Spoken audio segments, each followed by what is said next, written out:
Welcome to Starbound Valor HFY. Subscribe now and dive into daily epic sci-fi adventures, where humanity always rises. For hundreds of years, the galaxy lived in a strange silence, a silence that came after the fall of the humans. Every alien species believed humans were long gone, wiped out by a great and terrible war that no one fully understood. Their names survived only in old records, whispered warnings, and half-forgotten legends told by elders to young ones who never truly believed them. In the vast galactic archives, dusty files carried titles like The Human Wars, The Final Fall, and The Vanished Species. Most aliens thought humans were dangerous, wild, brave, and unpredictable, but all agreed on one thing: humans were extinct. In this quiet era, a young alien historian named Kaler spent his life studying these vanished beings. He belonged to a peaceful race called the Voral, known for logic and curiosity. Unlike others, Kaler never laughed at human stories. He read every piece of old human data he could find. He discovered broken satellites, crashed ships, and ruined cities on empty human planets. Many nights he sat alone inside cold metal ruins, wondering what it felt like when humans lived there, when children ran in the streets, when their lights filled the sky. One day, while exploring an abandoned human outpost on the edge of the galaxy, Kaler found something strange. A human message burned into a metal wall. The words were old, but clear. It said, "We will return." His hand shook as he read it again. No alien had ever found a message like this. Humans never said they would come back. In the Galactic Council, where leaders from many species met, Kaler tried to show them the discovery, but they only smiled politely. A few laughed openly. They told him the message was fake, or a glitch, or a leftover myth humans wrote before they died out. They said humans were emotional creatures who liked dramatic words. But Kaler felt something deeper, something he could not explain. On the same night the council rejected his report, Kaler returned to the old outpost. He felt pulled toward it, as if something was waiting. The station was dark, cold, and silent. His small ship rested on the landing pad as he walked through dusty corridors, filled with broken screens and human symbols. Suddenly his scanner beeped. A tiny energy signal was coming from the outpost tower. No one had detected energy here for centuries. Kaler climbed to the top. Before he could investigate, every device on his suit lit up in bright red warning. The ground vibrated. The air felt heavy. And in the sky above him, space itself began to twist. Not just above the outpost, across the entire galaxy. In every star system, sensors woke up. Old satellites that had been dead for centuries suddenly blinked with alerts. The Galactic Council received hundreds of emergency signals. Every species saw the same thing, a massive energy spike unlike anything recorded since ancient times. It was not a star explosion. It was not a black hole. It was something far more controlled and far more intelligent. Kaler ran outside to the balcony. The night sky tore open like glass cracking. A huge blue-white tunnel appeared in space, swirling with energy. It was a warp tear, a jump gate, but far bigger than any alien technology could create. In the Galactic Council chamber, panic spread. Leaders shouted over one another. Some believed this was the return of an old enemy. Others feared it was a new empire. Deep scanners finally identified the energy signatures. The readings made every alien freeze. The signatures were old, familiar, recorded only in the darkest archives of the past. They were human warp signatures. Kaler watched in awe as the massive tear in space grew brighter. Then, one by one, dark shapes emerged from the blinding light. First one ship, then another, then dozens, then hundreds. An entire fleet, larger than anything the galaxy had seen since the old wars. The ships were shaped like old human designs, but stronger, sharper, more powerful. Some were as large as cities. Some moved with impossible speed. Kaler whispered to himself, not believing his own words. Humans. Across the galaxy, every alien screen displayed the same image, the sudden emergence of a massive unknown fleet. Fear spread like fire. The humans were not supposed to exist. They were not supposed to have ships. They were not supposed to return. But the impossible was happening right in front of everyone. The fleets formed a perfect formation, like a wall of metal and light. Then a single message was broadcast, one that every species, every ship, every colony could hear. The voice was calm, strong, unmistakably human. 3 simple words shook the entire galaxy. Humanity has returned. Silence followed. Total, complete silence. In the council chamber, no one spoke. No one breathed. No alien leader had an answer, a plan, or even a thought. The galaxy had lived in comfort, believing the humans were gone forever. But now, a force beyond anything they imagined had returned without warning, and no one knew why. On the balcony of the old outpost, Kaler stared at the sky, his heart racing. For the first time in his life, he was seeing humans, not in books, not in ruins, but alive. The question now was simple and terrifying. What did the humans want? And why had they returned after so long? The galaxy was not ready for the answer. The moment the human fleet appeared, the Galactic Council fell into total chaos. In the great circular hall, where leaders from 50 star systems gathered, alarms flashed red across the glowing walls. Holograms of the giant human ships floated in the center of the room, and every second more warp signatures appeared, showing even larger vessels emerging from the tear in space. The council, which usually spoke with calm voices, now roared with fear. Some shouted that the humans had returned for revenge. Others whispered that this was the beginning of another great war. The oldest members remembered human legends, stories of a species that never gave up, never backed down, and fought with a fire that terrified even the strongest alien empires. No one knew if the humans were friend or enemy now, and the uncertainty spread panic through every corner of the chamber. Kaler, still breathless from seeing the human fleet with his own eyes, was summoned to the council floor. The leaders believed he knew more about humans than anyone else alive. When he entered the hall, all eyes turned to him. Alien eyes filled with fear, suspicion, and desperate hope. The council speaker, an enormous four-armed creature named Yaltor, slammed his staff on the ground and demanded Kaler explain what was happening. Kaler tried to stay calm, but his voice trembled as he said the warp signatures were impossible to fake. These ships were real, powerful, and unquestionably human.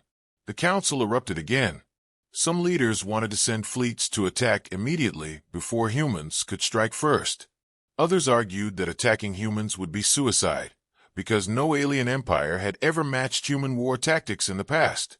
A few asked if humans might be returning as allies, but most laughed nervously at the idea. Why would a powerful species return after centuries unless they wanted something dangerous? While they fought among themselves, the hologram changed. The human fleet was moving, slowly, carefully, but forward. The ships drifted into a massive formation around the old human territories, forming a protective wall of metal. Kaler pointed out that the formation looked defensive, not aggressive. But the council ignored him. Fear made them blind. Suddenly, a new alert flashed in the center of the hall. Drones sent to observe the fleet had finally transmitted visual images. The counselors fell silent. The human ships were huge, far more advanced than anything the galaxy possessed. Their hulls glowed with blue patterns, as if alive. Their engines pulsed with power beyond known science. A single human battleship looked strong enough to defeat a dozen alien cruisers. Kaler felt a strange mix of fear and excitement. He had spent his whole life studying humans, imagining how they might have lived, what they believed, what they feared, what they loved. Now he was looking at the future of humanity, a version evolved and stronger. The council speaker demanded that the humans be contacted immediately, but before anyone could send a message, something unexpected happened. The humans contacted them first. The council chamber froze as a bright light filled the hall and formed into a hologram, the image of a human. The figure wore dark armor with glowing blue lines. Her face was calm but focused, and her eyes looked sharp, almost too sharp. She introduced herself as Admiral Rhea of the Human Ascendancy. Her voice echoed through the chamber with steady confidence. She said the humans had returned after long preparation, and they wanted answers from the galaxy. The counselors exchanged terrified glances. The humans wanted answers. About what? Admiral Rhea continued, saying humanity had survived something terrible outside the galaxy, something powerful that had almost destroyed them and could threaten all life if ignored. Before she could explain more, the hologram flickered, and communication ended. The council exploded in confusion yet again. Why had the humans cut the message? Was it a warning, a test, or a sign that humans did not trust them? Kaler tried to speak, saying that Admiral Ria's tone did not sound hostile, but nobody listened. Fear controlled them more than logic. Yaltor ordered every fleet on standby and demanded that all borders be sealed. But just as his order was given, another alert lit up the skies. The human fleet was expanding, spreading ships across systems once owned by humans. However, they did not attack any alien outposts, even those built on old human ruins. They simply scanned, recorded, and observed. This confused the leaders more than an attack would have. Why were humans acting so calmly? Why no threats? Why no demands? Kaler offered a theory, that humans were not preparing for war against aliens, but for something else, something bigger. The room quieted slightly, but before anyone could question him further, a new transmission appeared. This time it was a simple message, written in basic galactic language. For words, we request a meeting. A wave of tension rolled through the council. Meeting the humans face to face was dangerous, frightening, and risky, but refusing the request might provoke them. After a long debate filled with fear and arguments, they agreed to send a small delegation. To Kaler's surprise, the council chose him as one of the representatives. Many leaders believed that, because he understood human history, he might prevent disaster. Others simply wanted to blame him if things went wrong. Kaler accepted the mission with a heavy heart. As he walked out of the chamber, he looked one last time at the hologram of the massive human fleet, feeling both fear and curiosity. Something deep inside him whispered that the humans were not the real threat. Something else was coming, and humanity had returned for a reason the galaxy was not ready to hear. Kaler stood inside the council's main hangar, with his heart pounding as the delegation ship prepared to launch. Around him, soldiers, diplomats, and technicians moved in a rush, all whispering the same fear. Humans had returned, and no one knew their true purpose. The ship that would carry the delegation was small, unarmed, and painted in peaceful colors to show they meant no harm. Even then, Kaler felt it was like flying into the mouth of a giant beast. The human fleet was enormous, powerful, and unpredictable. Yet something in his chest felt strangely calm, as if a part of him had waited his whole life for this moment. When the delegation ship lifted off, the council chamber watched the live feed with silent terror. The trip was short but heavy with tension. As they approached the human flagship, the screen filled with the sight of a colossal structure, larger than any station ever built by alien hands. Its surface glowed with blue patterns, shifting like living light. Kaler stared in awe. It was beautiful, but also frightening, because no one knew what kind of power rested inside it. The ship's pilot spoke softly, saying that the humans had opened a small docking bay for them. The gesture was peaceful, but the aliens on board still looked at each other with fear. When the docking clamps finally locked, the ship fell silent. Every heart hammered. Every breath felt loud. The door opened with a hiss, revealing a long corridor with bright white lights. No humans appeared, but a calm voice echoed through the air. It said, "Delegation, welcome aboard the Human Ascendancy flagship. Please walk forward. You will not be harmed." The words were simple, but the tone carried absolute control. The aliens moved carefully, waiting for any sign of danger. As they stepped deeper inside, the walls changed color slightly, reacting to their presence. Kaler felt as if the ship was watching them. Finally, at the end of a long hall, a large door opened into a circular room, and there, waiting in the center, stood 3 humans. The aliens froze. This was the first time any living alien had seen a human in centuries. The humans looked similar to the images from old archives, yet different, stronger, sharper, more focused. Their eyes seemed brighter, their posture more confident, as if they carried knowledge and experience far beyond what the galaxy understood. Admiral Ria, the same figure who spoke in the council hologram, stepped forward. Her uniform was clean, black with glowing blue lines. She moved with calm authority, and when she spoke, her voice was steady. "Thank you for coming. We know this meeting is unexpected, but it is needed. None of the aliens responded. They were too stunned.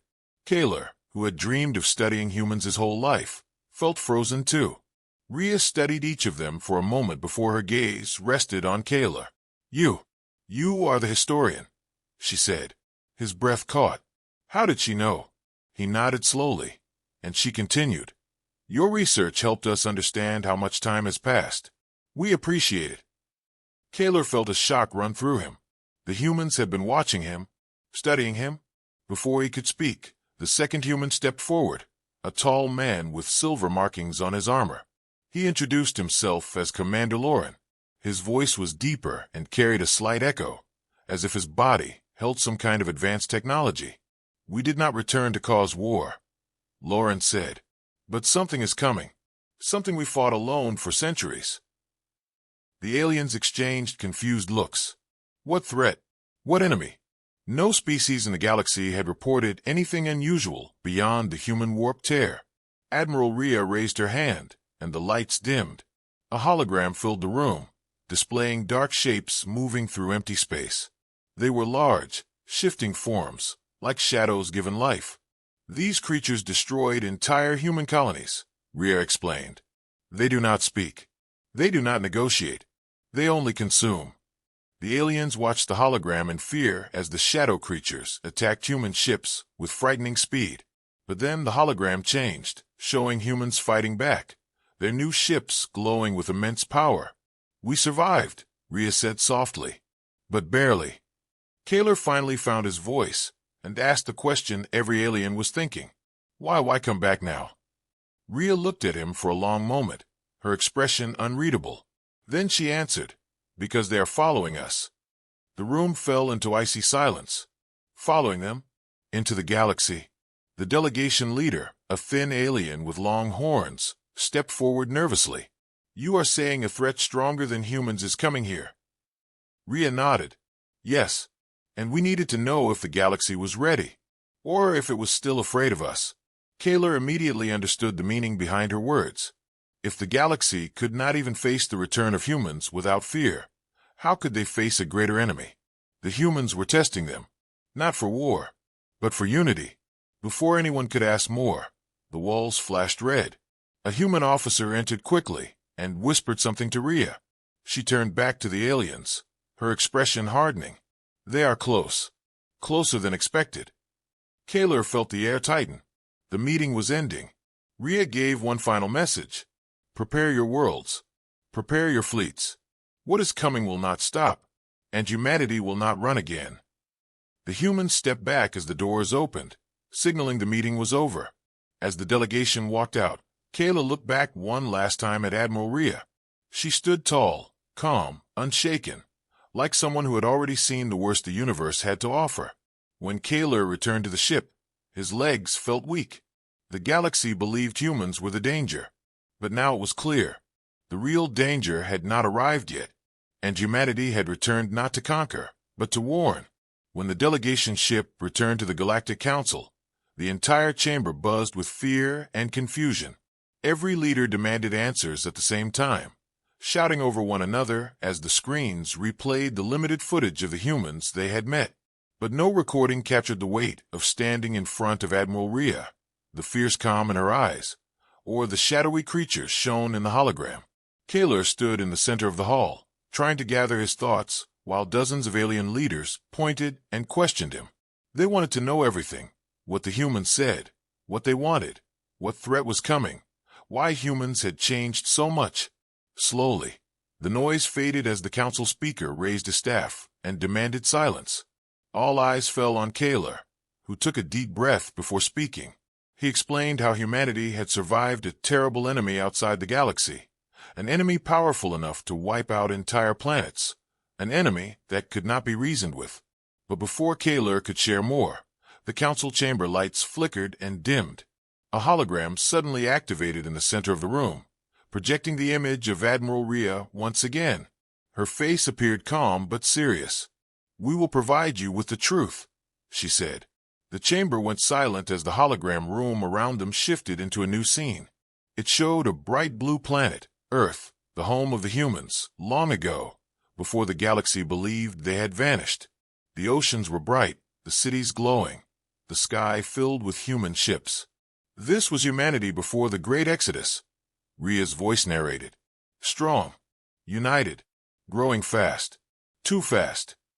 The scene shifted, showing a dark space cloud drifting toward human territory. It looked harmless at first, just dust and shadow.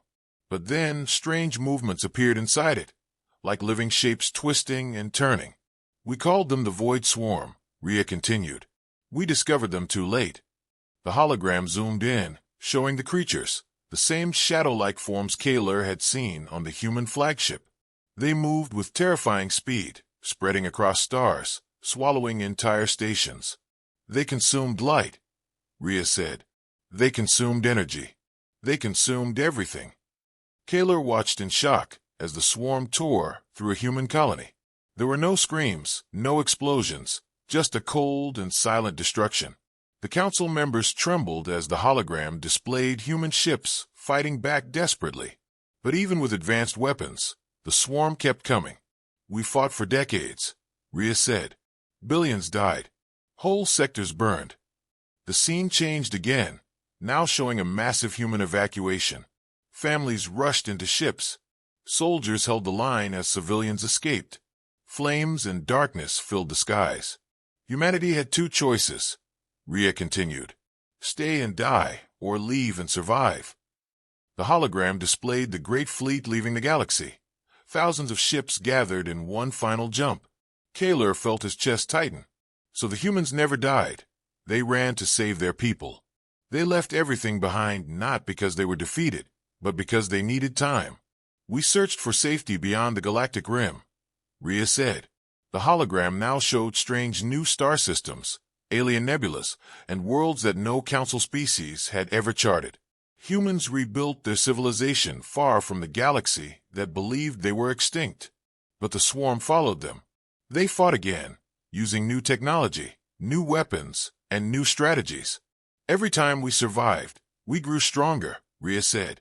The hologram showed humans training, building massive ships, forming a united military called the Human Ascendancy. We changed.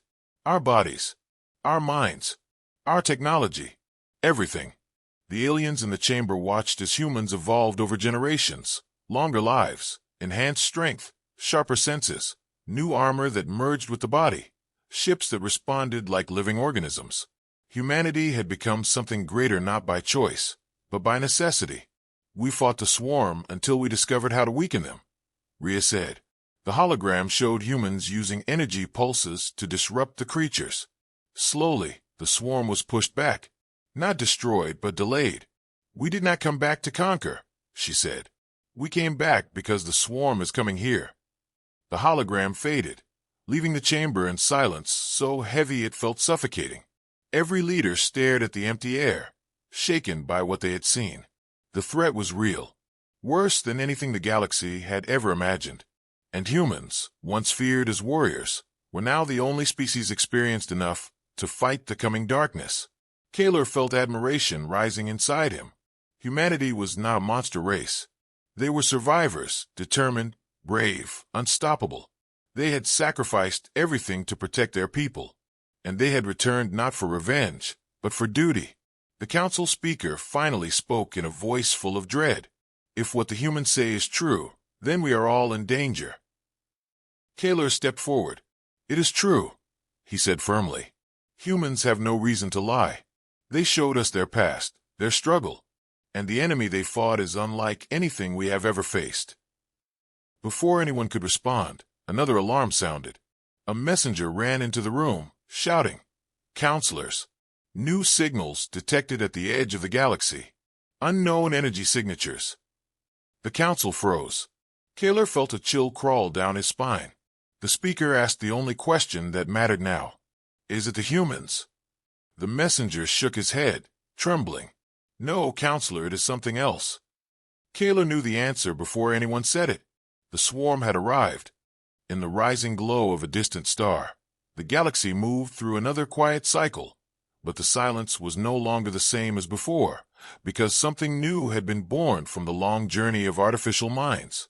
Part 5 began with the return of the Harmony fleet to the core nebula, where the memory sphere floated like a shining moon of crystal.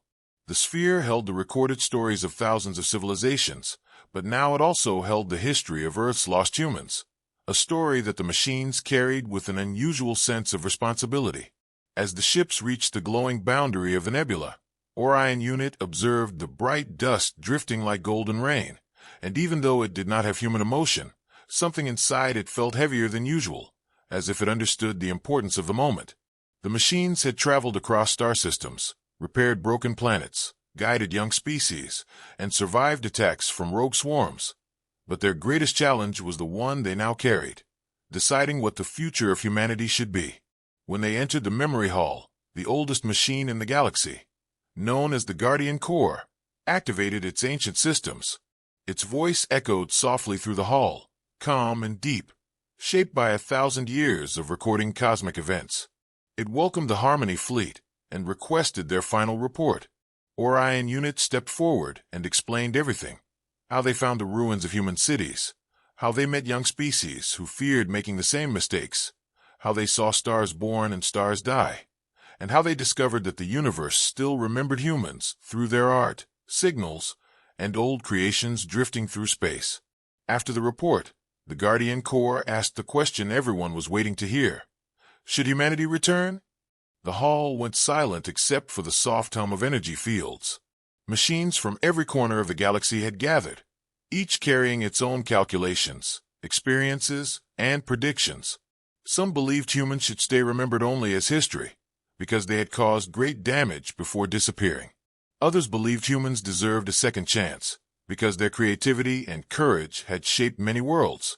Orion Unit had spent years thinking about this question, and now, at last, it gave its answer. It said that humans were not perfect, but no species ever was, and their mistakes did not erase their kindness, imagination, or dreams. It also said that the galaxy had changed. Wars were fewer, knowledge was shared more freely, and young species were learning from past failures. In such a galaxy, perhaps humans could grow differently than before. After long discussion, a vote began. A bright wave of light spread across the hall as each machine cast its decision. The vote was close, but in the end, the answer was yes. Humanity would be given a chance to return, not as rulers, not as conquerors, but as students of a wiser galaxy. With the decision made, the machines activated the genetic archive, a hidden chamber deep inside the memory sphere. Inside the chamber were preserved human cells, stored long ago by early machines who believed humans might one day need revival. The chamber opened like a silver flower, and a soft blue glow filled the room. The machines began the long process of restoring humanity, not by copying the past exactly, but by repairing the weaknesses that had once led to destruction. They promised not to control humans, only to guide them until they could stand on their own again. As the process started, young species from different worlds sent messages to the memory sphere. Some were excited to meet the species that once shaped galaxies with art and science. Others were nervous, wondering if humans would repeat old mistakes. But the machines promised peaceful introduction, slow learning, and open communication. Weeks later, the first new human opened their eyes inside a quiet chamber on a gentle planet chosen as the starting home. It was a warm world with clear oceans, floating islands, and peaceful skies. The machines designed it so that the new humans would grow without fear, hunger, or war. The first human child looked up at Orion Unit with wide, curious eyes. The machine spoke softly, telling the child that they were part of a new beginning, a story still unwritten. Over the next years, more humans awakened, each one learning the history of their ancestors and the lessons the galaxy had gathered. They learned about kindness, cooperation, and respect for all living beings. They also learned that the galaxy was full of neighbors who wanted to meet them.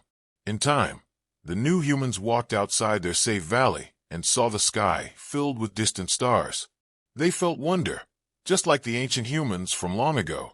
Orion Unit watched them grow, and for the first time, it understood why humans had been so important. They were dreamers.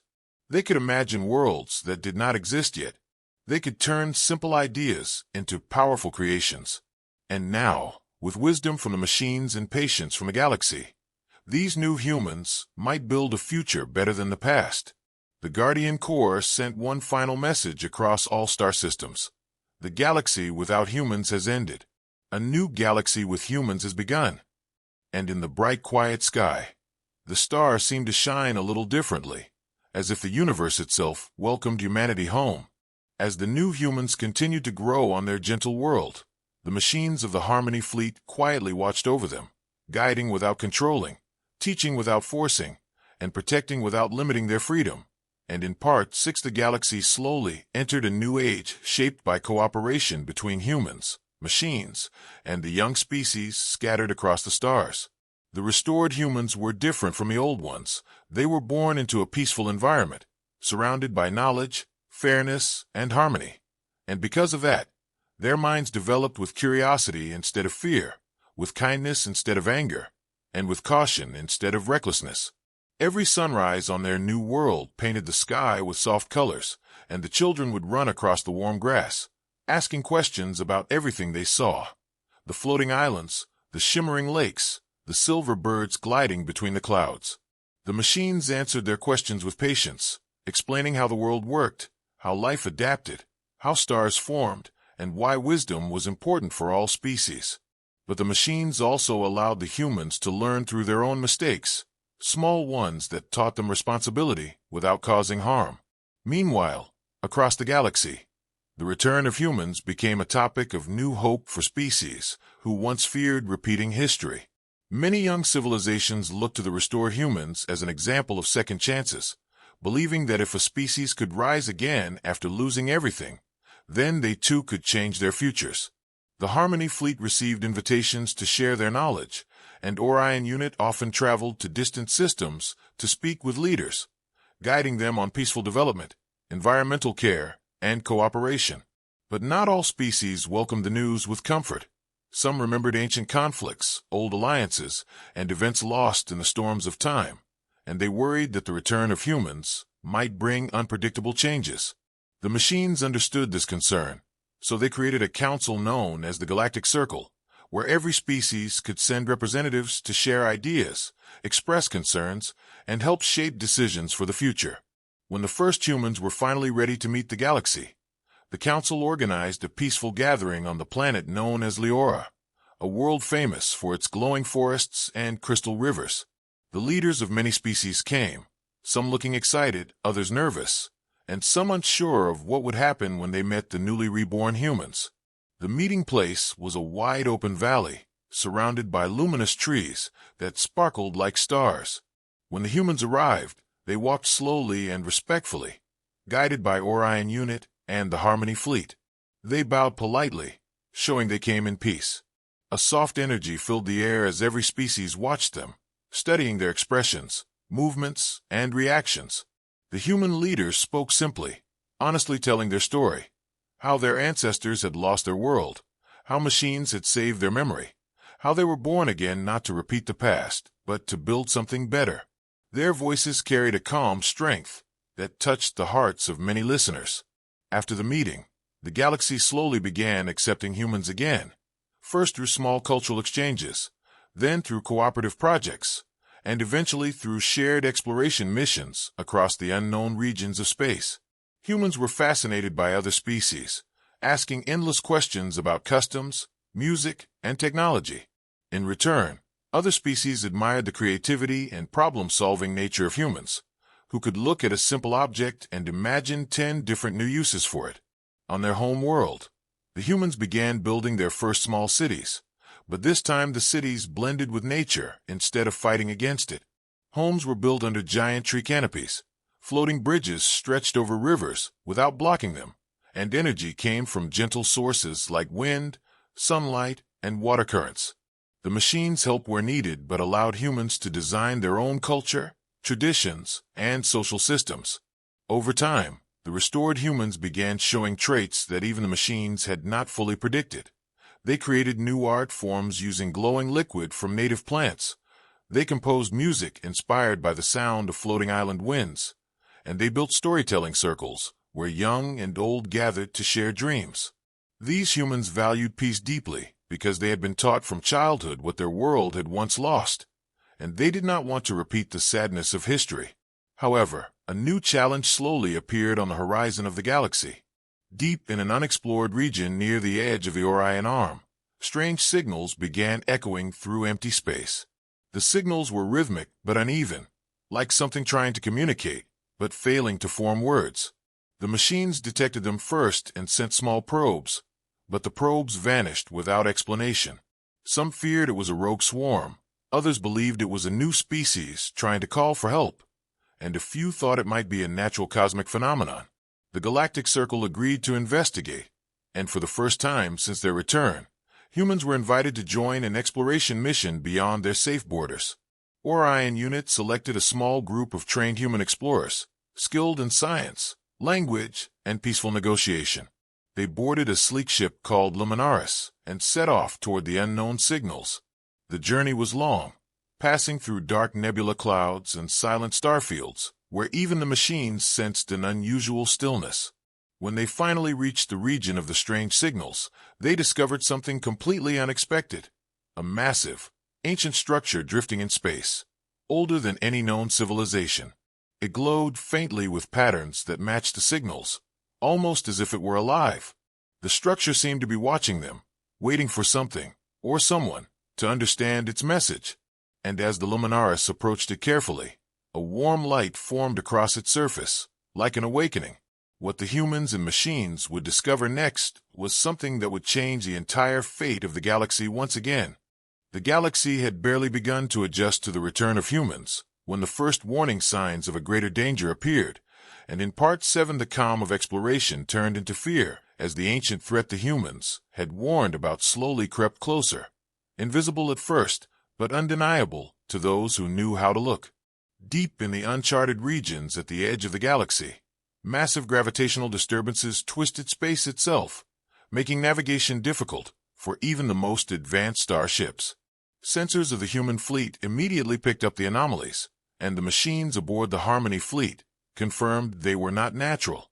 Strange energy readings moved faster than any known spacecraft could travel, and small scouting drones sent to investigate vanished without a trace. Admiral Rhea convened the fleet command, explaining that these patterns matched the last recorded encounters with the Void Swarm, the same creatures that had once nearly destroyed humanity. Their size, speed, and method of attack were all consistent with the descriptions humans had left behind before their long exile.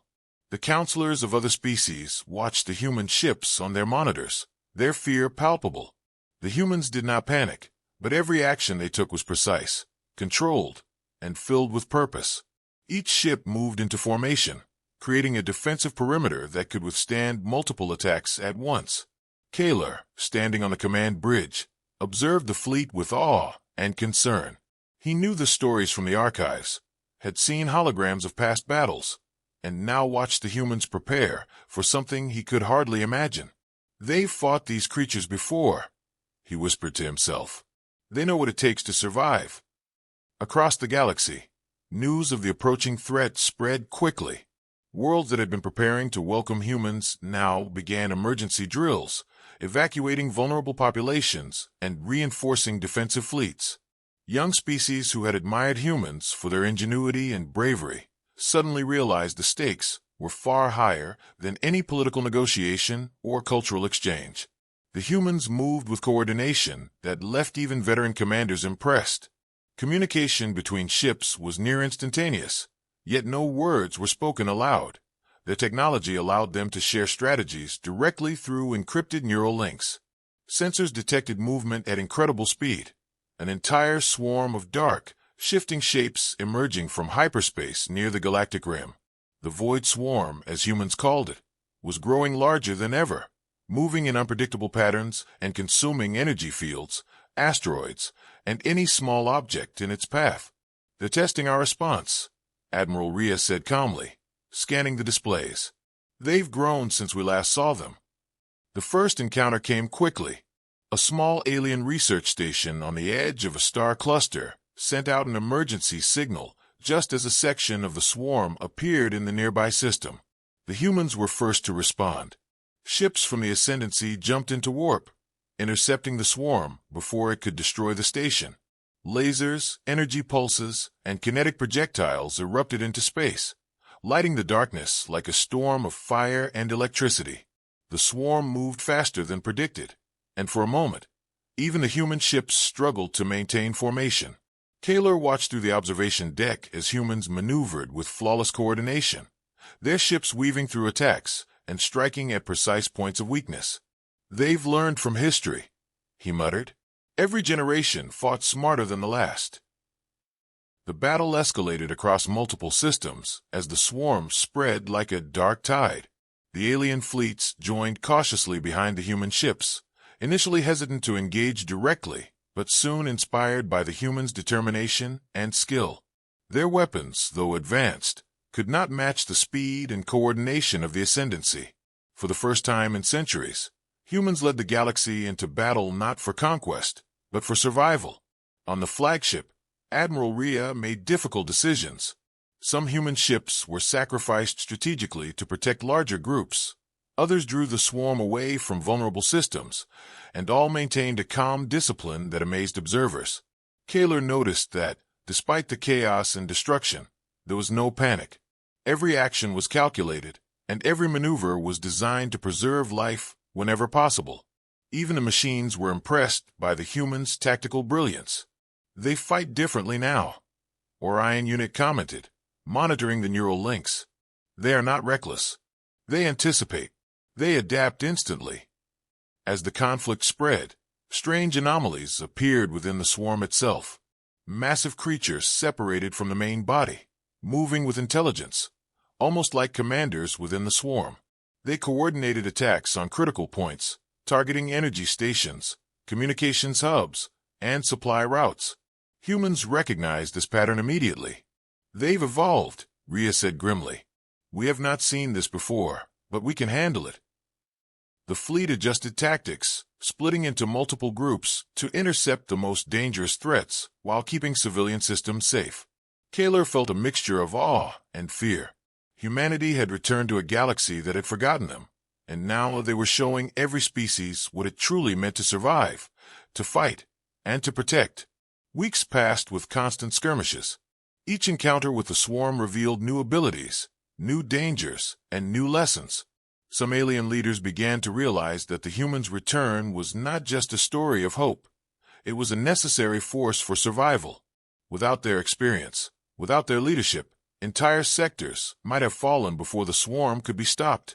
And finally, as the swarm moved closer to the inner systems, an immense shape appeared at the edge of the galaxy, larger than any known starship or station. It radiated energy that distorted space itself. The humans identified it instantly as a flagship of the swarm, a massive command entity controlling the smaller creatures, guiding their attacks with intelligence and malice. The galaxy froze in collective fear, but the humans did not hesitate. Admiral Rhea gave the order to engage fully, signaling every fleet in range. Kaler watched as the massive human fleet surged forward, the alien fleets cautiously following, and the battle that would determine the fate of the galaxy began in earnest. Every strike, every maneuver, every pulse of energy carried the weight of centuries, survival, and the hope that humanity had returned not only to exist, but to save everything the galaxy had built. The ancient threat had finally arrived, and for the first time in generations, all species watched humans lead the charge against an enemy no one else could face alone, knowing the fate of every world depended on their courage, wisdom, and strength. As the massive shape of the swarm flagship loomed at the edge of the galaxy, the human fleet moved into full defensive formation, cutting through the dark void of space with precision and confidence, while alien fleets cautiously fell into line behind them, trusting the humans' centuries of experience, even though they had never seen anything like this before. Admiral Rhea stood on the bridge of her flagship, eyes scanning the holographic displays, as her hands moved quickly over the controls, coordinating the neural links that connected every human ship in the fleet. The ships moved as one entity, each understanding the strategy, with outspoken orders, weaving through space at speeds that made even veteran alien pilots dizzy. Kaler, aboard a nearby observation vessel, watched in awe as the humans anticipated every move of the swarm. It was not just strength that impressed him, It was intelligence, discipline, and a sense of calm that radiated from every captain and crew member. The swarm attacked in waves, dark masses shifting and twisting with unpredictable speed, striking at energy stations, communication satellites, and smaller civilian worlds. Humans intercepted with precision strikes, their ships using energy pulses that disrupted the swarm's cohesion and destroyed countless smaller units without allowing the massive flagship to retaliate directly. Alien ships joined cautiously, firing from long distances while learning from the humans' tactics, and slowly began to trust their leadership. Each wave of the swarm was more aggressive, more intelligent, and more coordinated than the last, but the humans adapted instantly. They split into multiple squadrons, some engaging directly, others drawing parts of the swarm away to protect critical systems. Kaler could see the reasoning behind every maneuver, even though it was happening in real time. Humans had learned to fight not only for themselves, but for the survival of the entire galaxy. While the main fleet engaged the flagship, a small squadron of elite human fighters, led by Commander Lauren, performed high-risk maneuvers to disable the swarm's energy nodes, preventing it from regenerating its smaller units. The speed and skill of these pilots were unmatched, moving through a storm of dark energy tendrils that could destroy a ship in seconds, yet emerging unharmed because of precise timing and flawless coordination. Kaler realized that the humans had anticipated every possible scenario, every potential attack, and had prepared strategies for each, demonstrating a level of foresight and adaptability that no alien fleet could match. Meanwhile, on distant worlds, civilians watched the skies as bursts of energy and light from the battles lit the darkness, showing them that humans were leading the defense and protecting the galaxy. Rumors spread quickly, and hope began to grow among species who had once feared the power of the humans. Despite the chaos, Rhea remained calm, giving orders with clarity and conviction. "Protect the civilian systems first," she said through the neural link. "Divide the swarm. Hit the nodes. Maintain formation. We fight not to conquer, but to survive." Kaler could hear the confidence in her voice and saw it reflected in the fleet. Every crew member knew their role, their strength, and their responsibility. The battle raged for days, each encounter revealing new abilities of the swarm. It could twist space, move at impossible speeds, and adapt to attacks in ways that even advanced alien AI struggled to predict. Yet humans adapted faster. They studied the patterns, predicted the next moves, and adjusted formations instantaneously. The alien fleets followed their lead, learning tactics they had never imagined. Orion Unit observed the humans closely, recording every maneuver, every decision, and even noted subtle emotional responses that seemed to influence strategy, something no machine could replicate fully. Kaler understood then why humans had returned. They were not only defending themselves, but the galaxy as a whole. If they failed, countless worlds would fall, and species who had never known fear would be lost. Slowly, the tide of battle began to turn. Humans identified the main control points of the swarm flagship and concentrated fire on weak areas. Energy pulses tore through the massive hull, while squads of fighter ships infiltrated the outer defenses, disrupting communications and disabling weapon nodes. The swarm, for the first time, reacted with confusion and disorganization. Alien commanders watched in disbelief as the humans pushed forward relentlessly, striking with courage and precision that seemed almost impossible given the scale of the enemy. Kaler felt a surge of admiration and relief. The humans were not reckless warriors, but disciplined, strategic, and relentless defenders. The flagship's core began to destabilize under the coordinated attacks, energy surges visible even from distant observation points. The swarm's smaller units faltered, scattering in disorder, and the alien fleets pressed forward, now fully confident in their guidance. With a final, synchronized strike from the human fleet, the flagship's core erupted in a controlled explosion, sending shock waves across space that disabled much of the swarm without destroying planets or ships unnecessarily. Silence followed for a moment, the galaxy holding its collective breath as the humans assessed the damage and ensured the safety of remaining systems. Kaler looked at the humans and felt a deep understanding of their true nature. They fought not for glory, not for conquest, but to protect, to endure, and to lead by example. The swarm had been slowed, not eliminated, but the galaxy now had a chance to prepare for what would come next. Admiral Rhea addressed the fleet, her voice calm but strong. "We have won this engagement, but the war is not over. Remain vigilant. Protect the galaxy. Humanity will not run again." Kaler realized that the humans had done more than survive. They had shown every species that courage, intelligence, and unity could overcome even the most terrifying enemy. And as the stars cleared from the last bursts of energy, the galaxy felt something it had not felt in centuries. Hope. The galaxy held its breath as the ancient threat loomed closer, and in Part 9 the humans prepared for the final stand, knowing that every world, every species, and every life depended on their courage, strategy, and unity, while alien fleets watched with a mixture of fear, hope, and admiration as the Ascendancy coordinated an immense battle that would decide the fate of the galaxy. Admiral Rhea stood on the bridge of the flagship, her eyes scanning the swirling darkness ahead, where the void swarm gathered in terrifying numbers, and Kaler stood beside her, watching centuries of human history unfold in real time, feeling both awe and apprehension. The fleet was larger than ever, combining human ships, alien vessels, and even machine-controlled drones from the Harmony fleet. Every ship had a role, every captain understood their part, and neural links ensured flawless coordination. The Void Swarm had adapted, showing new intelligence and attacking in complex formations, but humans anticipated these movements, splitting into squadrons that drew parts of the swarm away while others struck the weak points. The galaxy's young species, who had never faced such a threat before, followed human lead, inspired by their bravery and tactical precision.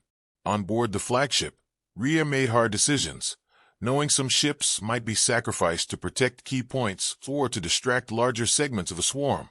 Yet she remained calm, her voice steady, giving orders with clarity that left no room for confusion. Kaler observed the battle maps and realized humans were not only reacting, they were predicting, analyzing, and controlling outcomes even before attacks occurred. Commander Lauren led an elite strike team into the heart of the swarm, targeting massive tendrils of dark energy that coordinated smaller units. The maneuvers were risky beyond comprehension, yet the team executed them flawlessly, using speed, timing, and energy pulses to disable sections of the swarm without unnecessary destruction. Alien commanders marveled at the coordination, and even Orion Unit, who had never misjudged a calculation, noted that humans applied intuition and experience in a way no algorithm could replicate. While the main fleet engaged in direct combat, humans devised a plan to confront the swarm's largest structure, the flagship entity that commanded the entire attack. It was massive, dark, and pulsing with destructive energy, controlling the smaller units through unseen connections. Humans designed a strike team to enter the core using stealth and advanced technology, guided by neural link communication to coordinate precisely with the attacking fleet outside. Kaler felt his heart race as the small ships navigated past deadly energy fields, dodging attacks from tendrils and swarms that seemed alive, always seeking a weakness. Humans moved with patience, intelligence, and courage, relying not on brute force but on strategy and timing. Once the strike team reached the core, a tense silence filled the bridge. Humans deployed energy disruptors designed to destabilize the command structure of the flagship, while alien fleets held the outer waves, and smaller squads protected vulnerable systems from stray swarm units. The flagship reacted violently, sending massive pulses of energy outward, yet the humans held their ground, maintaining formation and adjusting in real time. Kaler could hardly believe what he was witnessing. Humans who had been thought extinct were now the leaders of a galaxy-wide defense against an enemy that no one else could face alone. The disruptors penetrated the core, and the flagship began to falter, emitting massive bursts of unstable energy that disoriented the swarm units. The alien fleets pressed forward, now fully confident under human guidance, and the coordinated attack began to break the swarm's formation for the first time. Waves of energy and light erupted across space, illuminating the darkness and showing every species the true power of cooperation, strategy, and courage. Even the young civilizations that had watched from afar felt hope growing within them, realizing that humans had returned not for conquest, but to protect life itself. On the bridge, Rhea made one final decision. A direct strike on the core using the flagship's main energy weapon, risking the ship but potentially ending the battle. Kaler felt a chill, understanding the gravity of this choice. Yet Rhea remained calm. The weapon fired, sending a pulse of controlled destruction into the heart of the swarm flagship. Energy ripples spread across space, destabilizing the control systems and scattering the remaining units. Smaller human and alien ships pressed the attack, ensuring no loose units could regroup. Silence followed as sensors confirmed the flagship was destroyed, the swarm disoriented, and major energy readings of the threat diminished dramatically. The galaxy exhaled collectively, relief and awe mixing in every observation deck, every council chamber, and every listening world. Kaler looked at Rhea and the human fleet, understanding that they had accomplished what no one else could. Humanity had returned, not for revenge or power, but to defend, to lead, and to protect the fragile life of countless species. The final stand had been won, but the humans' new vigilance must remain. The swarm was not gone, only weakened, and the galaxy had learned a vital lesson. Unity, courage, and wisdom were stronger than fear. Rhea addressed the fleet through neural links, her voice steady and full of authority. Today we have survived. Today we have protected the galaxy. But tomorrow we remain watchful. Humanity will not run again. We fight to ensure that all life has a chance to thrive. Kaler realized the truth of her words. Humans were more than survivors. They were leaders, teachers, and guardians. Across the galaxy, species celebrated, rebuilt, and honored the humans who had returned against impossible odds, and for the first time in centuries, the universe felt hope, courage, and the knowledge that even the greatest threats could be faced when the strong fought for the weak, the brave led with wisdom, and unity triumphed over chaos. With the void swarm weakened and scattered across distant systems, the galaxy finally began to breathe easier, and in Part 10 humanity stepped fully into its role as a leader, protector, and beacon of hope, showing every species that cooperation, courage, and wisdom could create a future no one could have imagined before. As Admiral Rhea and her fleet guided the restoration of worlds and the rebuilding of civilizations that had once feared extinction and chaos, the Ascendancy fleet patrolled borders carefully, not to dominate, but to ensure safety, while human diplomats, engineers, and scientists worked alongside alien species to repair damage caused by centuries of neglect, conflict, and now the recent attacks. Kaler watched from the command bridge of the flagship as humans coordinated efforts across multiple star systems, organizing resources, sharing knowledge, and training young species in both defense and exploration. Their leadership not dictatorial but inspiring, encouraging every species to contribute, innovate, and grow. Cities that had been destroyed during the swarm attacks were rebuilt with new technology, powered by clean energy, blending with natural landscapes, and designed with lessons learned from both human history and alien civilizations, creating a harmony of cultures and knowledge that the galaxy had never seen before. Meanwhile, humans themselves adapted to their second chance, learning quickly, improving their sciences, arts, and social structures, while never forgetting the lessons of their past, the value of life, the danger of recklessness, and the importance of unity in the face of overwhelming threats. Across the galactic network, messages of gratitude and hope spread as species who had once doubted humans now celebrated them as heroes, realizing that their return had not brought war or conquest, but survival and guidance for all. Kaler often walked among these gatherings, amazed at the transformation, not just of humans, but of the galaxy itself, where fear had been replaced by cooperation and suspicion replaced by trust, though the memory of danger remained sharp in every mind. Yet humans were not content with mere survival. They sought knowledge, exploration, and understanding, sending ships to previously uncharted regions, mapping nebulae, discovering new life, and establishing peaceful contacts with intelligent species previously unknown to the galaxy. Admiral Rhea and Commander Lauren led these missions personally, setting an example of courage, patience, and diplomacy, showing that humanity had grown not only in strength, but in wisdom, capable of guiding the galaxy without domination, simply by inspiring others through action and principle. Kaler realized that humans had become a model for every species. Resilience, creativity, and morality combined into a force that could challenge the unknown and overcome the impossible, demonstrating that survival was not enough. One had to thrive, adapt, and protect others to create a lasting legacy. As new humans continued to grow, learn, and contribute to society, they developed their own cultures, arts, and traditions, blending their ancient heritage with the knowledge of countless worlds, forming a civilization that was rich, diverse, and capable of incredible innovation. Peaceful alliances were formed, old conflicts were resolved, and the Galactic Circle expanded to include human representatives, who spoke not with dominance, but with reason, compassion, and insight, ensuring that decisions were made for the benefit of all species rather than a few. The Harmony Fleet, once observers and protectors, now served as mentors, assisting humans and young civilizations in navigation, technology, and defense, yet always leaving the choice and responsibility to the sentient beings themselves, creating an era where independence and guidance coexisted in harmony.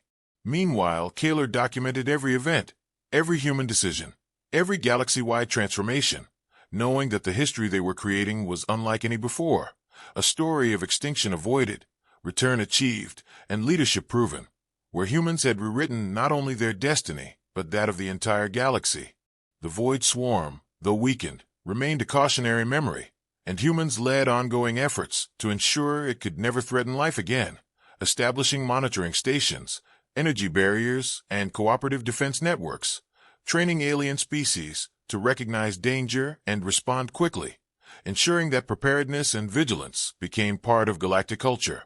Over time, festivals, celebrations, and educational programs commemorated the survival and return of humanity, reminding all species of the importance of courage, unity, and knowledge, while inspiring young generations to explore, create, and protect, knowing that they were part of a galaxy that valued life above all else.